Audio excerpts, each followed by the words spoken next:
हाय छात्रों, कैसे हैं आप लोग। हम लोग अभी एनटीपीसी ग्रुप का जो सेट चल रहा है आपका रुक्मिणी पब्लिकेशन वॉल्यूम 3 का, तो उसके सेट नंबर 10 पर डिस्कस करेंगे और इसमें बहुत अच्छे अच्छे प्रश्न हैं बच्चे। सबसे पहले देखते हैं बैरिएट्रिक सर्जरी।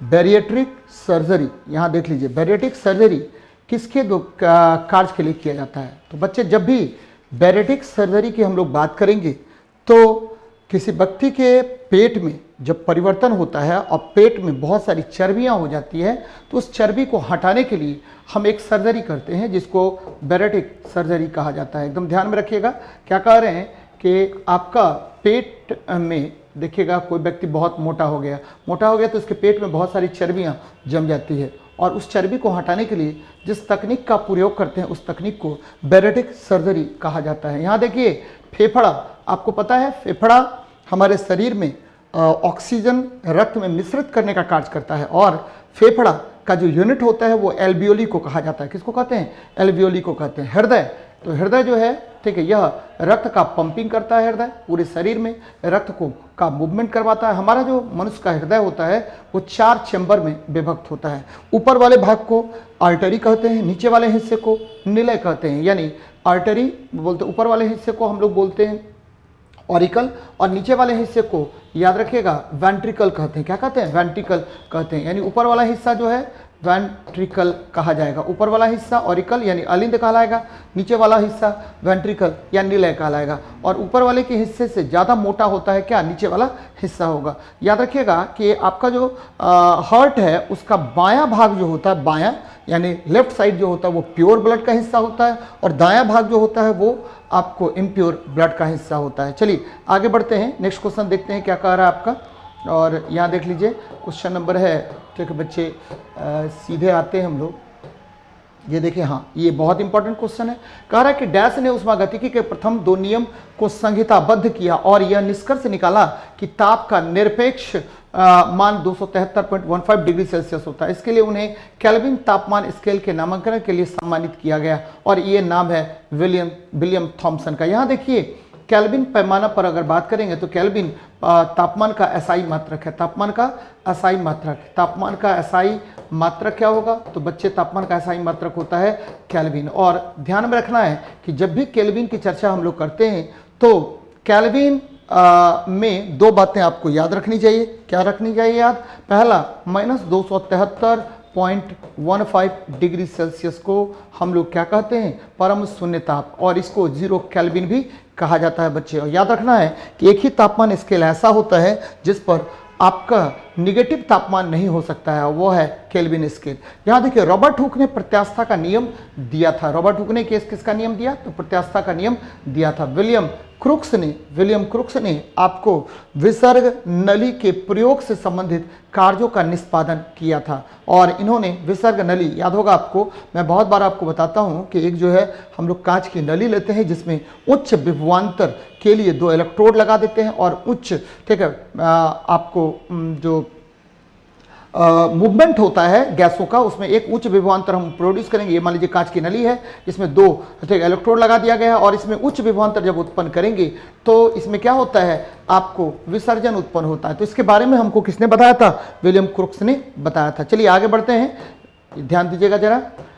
नेक्स्ट क्वेश्चन हमारा है, मनुष्य की आंखों में मौजूद फाइविया सेंट्रलिस नामक उथला अवसाद कहाँ पाया जाता है? तो ये येलो स्पॉट में पाया जाता है। और यहाँ पर आपको पता होनी चाहिए कि रॉड्स और कोन्स की संख्या बहुत अधिक होती है। रॉड्स और कोन्स बहुत ज़्यादा होगा। रॉड्स आपको पता होगा कि प्रकाश की तीव्रता का नियंत्रण करता है, प्रकाश की तीव्रता का यह नियंत्रण करेगा। और आपका कोन्स जो है ये प्रकाश के रंग का नियंत्रण करता है, प्रकाश के रंग का नियंत्रण करता है। बच्चे एकदम ध्यान में रखना है, प्रकाश के रंग का नियंत्रण करेगा। कोरोइड जो होता है, कोराइड क्या होता है कि अगर नेत्र में मान लीजिए बहुत अधिक प्रकाश प्रवेश कर जाता है तो कोराइड काले रंग का होता है और यह, ठीक है, आपको प्रकाश को क्या करेगा? अवशोषित कर लेगा। और आइरिस याद रखिएगा कि ये क्या करता है? आइरिस नेत्र का रंग इसी पर निर्भर करता है, इसी आइरिस पर निर्भर करता है। तो बच्चे ध्यान में रखिएगा कि हमारा जो, ठीक है, ब्लाइंड स्पॉट होता है वह बिंदु होगा जहां पर रॉड्स और कोन्स की संख्या बहुत कम होती है। ध्यान में रखना है, येलो स्पॉट में क्या होगा, प्रतिबिंब बहुत अच्छा बनता है। 3-4 बातें आंख से संबंधित याद रखना है कि नेत्र में प्रकाश प्रवेश करता है कॉर्निया के द्वारा, नेत्र का रंग निर्भर करता है आइरिस पर, और रेटिना पर प्रतिबिंब बनता है, और यह प्रतिबिंब उल्टा वास्तविक और छोटा होता है बच्चे, तो ध्यान में रखिएगा इन सब चीजों को। चलिए आगे बढ़ते हैं, नेक्स्ट देखते हैं क्वेश्चन में क्या कह रहा है। तो ये देख लीजिए, निम्न में से कौन सा एक्टिनाइड है। तो बच्चा यहां पर क्या होगा, क्यूरियम आपको एक्टिनाइड्स है, और जब भी एक्टिनाइड्स की बात करते हैं तो 89 से 103 तत्वों को, ठीक है, 89 से 103 तत्वों को हम आवर्त सारणी के नीचे रख देते हैं। आवर्त सारणी का कहाँ रख देते हैं, नीचे रख देते हैं, जिसे हम क्या कहते हैं, तो एक्टिनाइड्स कहते हैं। आवर्त सारणी के ये नीचे रख दिया जाता है, ध्यान में रखिएगा। और यह 5F ब्लॉक के तत्व, 5F तत्व होता है, याद रखना है आपको, 5F तत्व होगा। आवर्त सारणी में क्या होगा कि आवर्त सारणी में आपको पता होनी चाहिए कि 1 से 18 वर्ग होते हैं, और ठीक है 7 आवर्त होते हैं, ध्यान में रखिएगा। 1 से 18 वर्ग होंगे और 7 आवर्त होते हैं। और ये भी जाननी चाहिए आपको कि 1 से 18 क्या हो गया, आवर्त हो गया, तो 1 से 18 वर्ग हो गया, 7 आवर्त होगा। और जब भी हम चर्चा करेंगे वर्ग की, तो पहला वर्ग जो होता है वो क्या होगा, पहला वर्ग जो होता है क्षार धातुओं का वर्ग होता है, द्वितीय वर्ग जो होता है क्षारीय मृदा धातु होता है। 3 से लेकर के 12 तक हम लोग बोलते हैं, किस 3 से 12 जो होता है वो बोला जाता है जनरली संक्रमण धातुओं का। और 13वां वर्ग जो होता है वह बोरोन का वर्ग होगा, 14वां वर्ग कार्बन का वर्ग होगा, 15वां वर्ग जो होगा नाइट्रोजन का, 16वां वर्ग ऑक्सीजन का वर्ग होगा, 17वां वर्ग जो होगा हेलोजन का होगा, और 18वां वर्ग जो होगा वह अक्रिय गैस का वर्ग होता है या उत्कृष्ट गैस का वर्ग होता है। बच्चे ये ध्यान में रखिएगा कि छठे आवर्त के 14 तत्वों को और 7वें आवर्त के 14 तत्वों को आवर्त सारणी के नीचे रख दिया जाता है, जिसे क्रमशः लेंथेनाइड्स और एक्टिनाइड्स कहा जाता है, तो ध्यान में रखना है। चलिए आगे बढ़ते हैं, यहां देख लीजिए, मेंडलीफ अपनी आवर्त सारणी में डैश को सही स्थिति प्रदान नहीं कर सका। देखिए मेंडलीफ के आवर्त सारणी की बात अगर करेंगे तो उसमें 7 आवर्त थे, और ठीक है 9 वर्ग था, 9 वर्ग, पहले 8 वर्ग था, बाद में 1 वर्ग खोजा गया अक्रिय गैसों का, और अंत में क्या हो गया, 9 वर्ग होगा। तो 7 आवर्त और क्या हो गया, 9 वर्ग हो गया। मेंडलीफ ने अपने आवर्त सारणी में हाइड्रोजन को निश्चित स्थान वो नहीं दे पाए, याद रखिएगा, मेंडलीफ ने अपने आवर्त सारणी में हाइड्रोजन को सुनिश्चित स्थान नहीं दे पाए थे, ध्यान में रखना है। तो हाइड्रोजन का यहाँ स्थान सुनिश्चित नहीं था, और मेंडलीफ ने अपने आवर्त सारणी में बहुत सारा खाली स्थान छोड़ दिया था, जिसके कारण नए तत्वों के आविष्कार को भी ठीक है क्या मिला, एक सुनहरा अवसर मिला, और जो बाद में साइंटिस्ट आए तो उन्होंने नए तत्वों की खोज की थी। चलिए आगे बढ़ते हैं, नेक्स्ट देखते हैं क्या कह रहा है क्वेश्चन में। यहां देखिए, निम्नलिखित में से ये चलिए आगे बढ़ते हैं।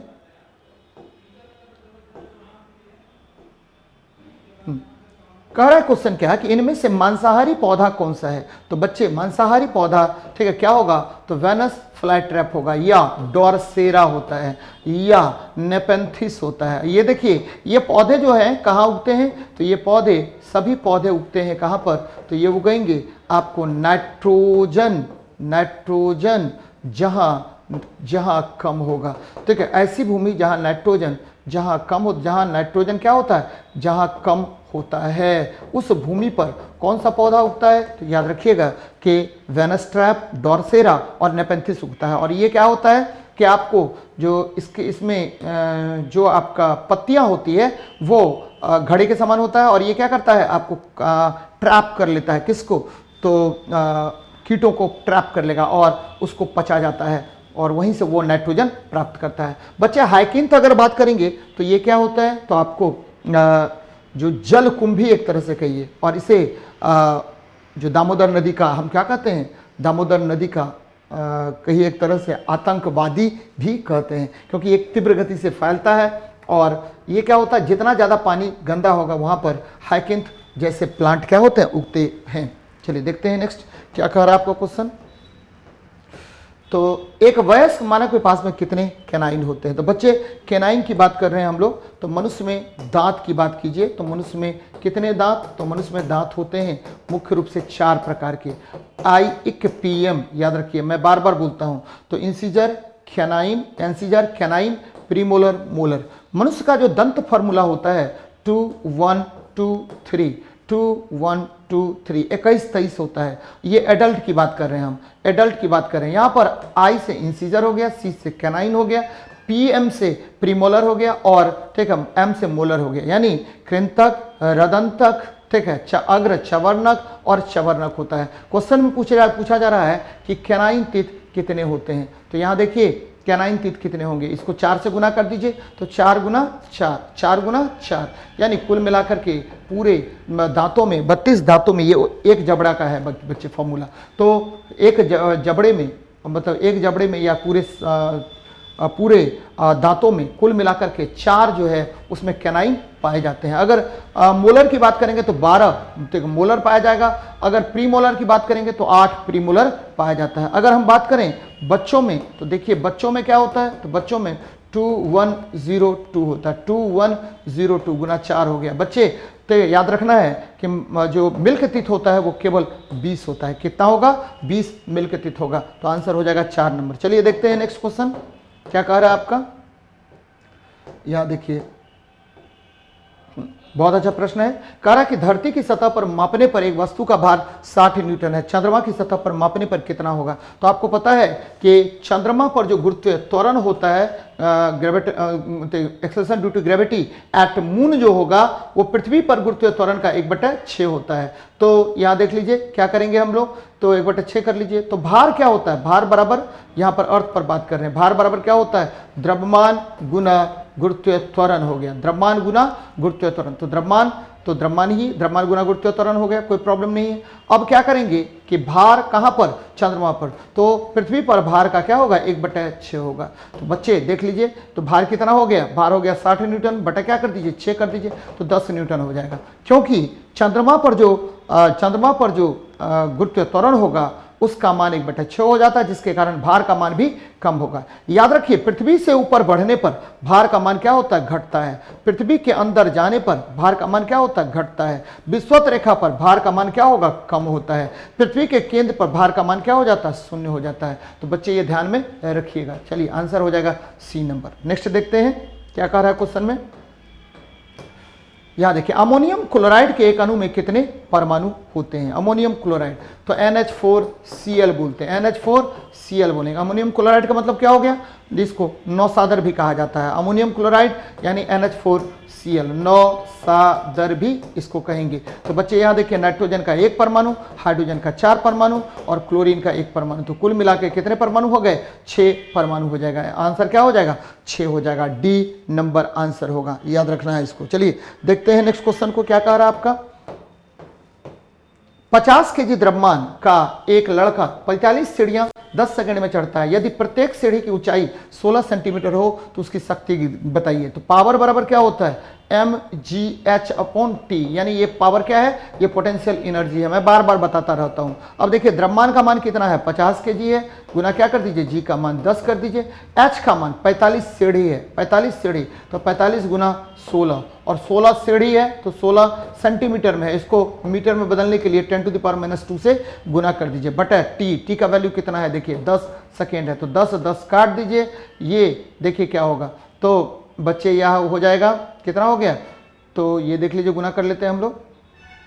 ये जीरो भी काट देंगे। तो नेक्स्ट देखिए 50 16 पंचा 80, 800 हो गया, गुना 45 गुना 10⁻⁻2। तो ये जीरो कट गया। अब देखिए 8 पंचे 40 का 0, हाथ में कितना बचा 4, 8 चौके 32, 4 36, यानी 360 वाट हो जाएगा। याद रखिएगा शक्ति का एसआई मात्रक क्या होता है, वाट होता है। शक्ति का एसआई मात्रक क्या होगा, वाट होगा। जब भी शक्ति के विषय में बात करेंगे तो पावर बराबर क्या होता है, वर्क अपॉन टाइम। पावर बराबर क्या होता है, F.S बटा क्या हो जाएगा, T हो जाएगा। पावर बराबर होगा चार्ज इंटू पोटेंशियल बटा क्या होगा, समय होगा, या V इंटू आई होगा, या I², ठीक है, R हो जाएगा, या ठीक है V² बटा क्या हो जाएगा, R हो जाएगा। तो बच्चे ये सब शक्ति का फॉर्मूला हो गया जो रेगुलर बेसिस पर आपको एग्जाम में इससे क्वेश्चन पूछे जाते हैं। आगे बढ़ते हैं। सोडियम के 69 ग्राम सोडियम के 3 मोल होते हैं। तो सोडियम का परमाणु द्रव्यमान क्या होगा। तो अब देखिए मोलों की संख्या या नंबर ऑफ मोल्स, ध्यान देना है, मोलों की संख्या या नंबर ऑफ मोल्स क्या होता है बच्चे। तो नंबर ऑफ मोल्स क्या होगा, n बराबर छोटका द्रव्यमान बटे बड़का द्रव्यमान होता है। यानी यह होता है दिया गया द्रव्यमान बटे आणविक द्रव्यमान, दिया गया द्रव्यमान बटा आणविक द्रव्यमान हम लोग चर्चा करते हैं, आणविक द्रव्यमान होगा, दिया गया द्रव्यमान बटा आणविक द्रव्यमान होता है बच्चे। तो चलिए कोई दिक्कत नहीं है, यहाँ करके देख लेते हैं हम लोग। तो यहाँ देखिए m का मान दिया हुआ है कितना, तो 69, और मॉलिक्यूलर वेट होता है सोडियम का यहाँ देखिए नहीं पता है, ये मोल 3 दिया हुआ है, ये m निकालना है। तो बच्चे m बराबर क्या होगा 69/3, यानी काट दीजिए, ये हो गया 23, यानी इसका मॉलिक्यूलर वेट 23 होगा। ठीक है, आसान है। मोलों की संख्या बराबर, ठीक है, क्या होता है नंबर ऑफ मोल्स बराबर दिया गया द्रव्यमान बटा आणविक द्रव्यमान। तो इसके आधार पर आप निकाल लीजिए। चलिए आगे बढ़ते हैं, नेक्स्ट देखते हैं क्या है क्वेश्चन। निम्नलिखित में से कौन सा विकल्प का माध्यम दृष्टिगत रूप से सघन होता है। तो बच्चे सघन के विषय में हमको चर्चा कर रहा है, किसके विषय में चर्चा कर रहा है, सघन का। ध्यान दीजिएगा, जब भी सघन की चर्चा करेगा तो क्या होगा सघन, यहां देख लीजिए सघन आपका क्या होगा। तो सघन क्या होगा, तो यहां कौन कौन सा कम सघन होता है, दृष्टिगत रूप से सघन होता है, दृष्टिगत रूप से सघन होता है, यानी ज्यादा सघन के विषय में चर्चा कर रहा है। तो दृष्टिगत रूप से सघन होगा। तो बच्चे ये देखिए टर्पेंटाइन है, ये क्या है पानी है, ये बेंजीन है, और ठीक है विकल्प का माध्यम दृष्टिगत रूप से सघन होगा। तो हवा क्या होगा सबसे कम सघन होगा, ठीक, उसके बाद टर्पेंटाइन आ जाएगा, ठीक है, उसके बाद पानी आ जाएगा, उसके बाद क्या होगा बेंजीन आ जाएगा, देन आफ्टर क्या होगा टर्पेंटाइन होगा। तो इस क्वेश्चन का आंसर आप कर लीजिएगा टर्पेंटाइन, क्या हो जाएगा टर्पेंटाइन, ध्यान में रखिएगा टर्पेंटाइन हो जाएगा इसका आंसर। ठीक है, तो दृष्टिगत रूप से सघन माध्यम के विषय में चर्चा कर रहे हैं, तो ये टर्पेंटाइन होगा, ये बेंजीन नहीं होगा। सबसे अधिक सघनता किसका होगा, म्यू का मान अधिक होगा, किसका टर्पेंटाइन का। याद रखिएगा सघन माध्यम जो भी होगा उसमें प्रकाश का वेग बहुत बहुत कम होता है। इसका आंसर आपको गड़बड़ दिया हुआ है आपके बुक में। तो टर्पेंटाइन की सघनता सबसे अधिक, उसके बाद किसका होगा टर्पेंटाइन की सघनता सबसे अधिक होगा, उसके बाद होगा आपको बेंजीन का, उसके बाद पानी का, सबसे कम इसमें हवा का होगा। आगे बढ़ते हैं, नेक्स्ट देखते हैं क्या कह रहा है क्वेश्चन आपका।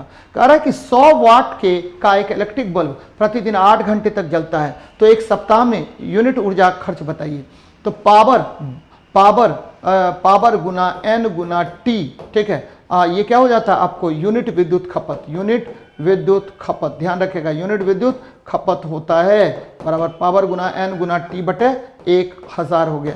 तो पावर का वैल्यू कितना है 100 है, n का वैल्यू कितना है, एक इलेक्ट्रिक बल्ब है, और घंटा कितना है तो 8 घंटा है, बटे क्या हो जाएगा 1000 हो जाएगा। और कितना दिन तक बोल रहा है तो एक सप्ताह, एक सप्ताह में कितना दिन 7 दिन होगा। अब ये देखिए ये जीरो ये जीरो ये जीरो ये जीरो ये जीरो कट गया, तो 8 7 56 0.56 क्या हो जाएगा यूनिट हो जाएगा, 0.56 यूनिट हो जाएगा। तो ये आंसर हो जाएगा 0.56 यूनिट, 0.56 यूनिट हो जाएगा बच्चे। ठीक है, अब आगे बढ़ते हैं। यहां देखिए क्वेश्चन क्या कह रहा है, कह रहा है कि निम्न में किसी माध्यम का अपवर्तनांक सबसे कम होगा। तो सबसे कम माध्यम का अपवर्तनांक, यहां देखिए सबसे कम माध्यम का अपवर्तनांक, अभी तुरंत मैंने बताया था कि हवा का अपवर्तनांक सबसे कम होता है, और यहां हीरा का अपवर्तनांक सबसे ज्यादा होगा। और अभी मैंने एक चीज बताया थी आपको कि म्यू बराबर यानी अपवर्तनांक बराबर होता है, ठीक है, अपवर्तनांक बराबर क्या होता है, तो ये होता है अपवर्तनांक बराबर निर्वात में प्रकाश का वेग बटे माध्यम में प्रकाश का वेग, निर्वात में प्रकाश का वेग बटे प्रकाश का वेग बटे क्या हो जाएगा माध्यम में प्रकाश का वेग। इसके अनुपात को माध्यम में प्रकाश का वेग, इसी के अनुपात को हम क्या कहते हैं तो बच्चे अपवर्तनांक कहते हैं। सबसे अधिक अपवर्तनांक किसका होगा तो हीरा का होगा। यहाँ देखिए पेट्रोल क्या होता है तो यह हाइड्रोकार्बन होता है। और ठीक है, पेट्रोल की गुणवत्ता को मापने के लिए हम लोग किसका प्रयोग करते हैं तो पेट्रोल की गुणवत्ता को मापने के लिए ऑक्टेन संख्या का प्रयोग किया जाता है। तो ये बातें याद रखनी चाहिए आपको। आगे बढ़ते हैं।